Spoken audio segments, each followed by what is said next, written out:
Vous organisez un mariage, un anniversaire, un baptême, un séminaire, un spectacle, un meeting politique ou tout autre événement, Guérit TV Monde vous propose un service de sonorisation professionnelle de meilleure qualité. Pour plus d'informations, contactez-nous au +229 91 19 10 10.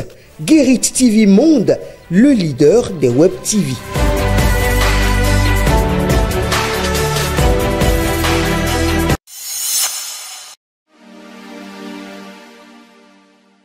Amis internautes de Guérit TV Monde, lecteurs de Matin Libre, bonjour. Bienvenue dans la revue des titres de votre quotidien en sa parution de ce mardi 26 novembre 2024. Institution de ministres conseillers. Le décret contesté devant la CIADHP. Une plainte déposée pour contrariété. Le décret numéro 2024-006 du 9 janvier 2024 portant création, attribution, organisation et fonctionnement du Collège des ministres conseillers à la présidence de la République, signé du président de la République et contresigné par le ministre de l'économie et des finances, viole certaines dispositions de la Constitution et de la Charte africaine des droits de l'homme et des peuples. N'ayant pas trouvé gain de cause au plan interne, un groupe de juristes s'en remet à la Commission africaine des droits de l'homme et des peuples et expose ses arguments dans une plainte. En attendant de connaître la suite de ce dossier, mauvaise interpellation policière, qui des caméras piétons annoncées en 2023, s'interroge mon confrère. Alors que les bavures policières et interpellations fantaisistes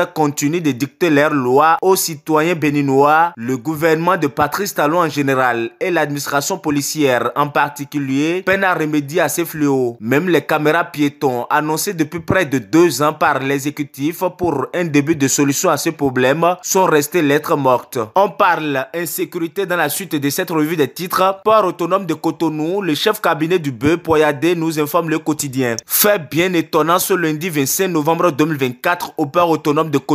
Dieudonné Michafor, le chef cabinet du bureau d'embauche unique, a été assommé de coups de poignard par un individu dans son bureau. Pendant ce temps, dans le département de la Liborie, plusieurs engins lourds de l'entreprise Sorubat incendiés. Plusieurs engins lourds de la société des routes et bâtiments Sorubat ont été incendiés. Les 10 engins ont été incendiés dans le parc de la société situé à Kantoro, dans l'arrondissement de Guéné, dans la commune de Malanville. Des individus armés non identifiés seraient les présumés auteurs de cet incendie survenu dans la nuit du dimanche 24 au lundi 25 novembre 2024. L'avant-dernier titre à la une de votre quotidien, 13e arrondissement de Cotonou, des rues codifiées, bradées à Djaha, les riverains appellent le chef de l'État au secours. Des rues déjà codifiées par la préfecture de Cotonou dans le quartier à Djaha, dans le 13e arrondissement de Cotonou, sont bradées et fermées par les acquéreurs au nez à la barbe riverains et des autorités politico-administratives. Les rues 13 141, 13 143 et 13 147 sont des exemples palpables de rues vendues à des tierces personnes dans les 10 quartiers. Certains ont même érigé des murs sur les dites rues, fermant de ce fait ces rues. Une situation qui n'est pas du goût des riverains acquéreurs de parcelles du quartier. Ces derniers se sont constitués en comité et ont adressé des courriers à la mairie de Cotonou, à la préfecture et au ministère du cadre de vie pour informer ces différents responsables de la situation qui prévaut dans leur quartier afin qu'une solution soit trouvée. Les différents courriers sont restés sans suite et aucun dénouement de la situation ne pointe à l'horizon. Face au silence des autorités politico-administratives, les riverains appellent le chef de l'État, Patrice Talon, à l'aide pour une solution appropriée à cette situation déplorable. Car pour ces derniers, seul le président de la République détient la clé de la résolution de cette situation. Et pour terminer la une de votre quotidien, concours Jeunes et Entrepreneuriat, la LNB lance un appel à projet. Amis internautes de Guérit TV Monde, lecteurs de Matin Libre, ainsi s'achève la revue des titres de votre quotidien. Merci de nous avoir suivis. À demain.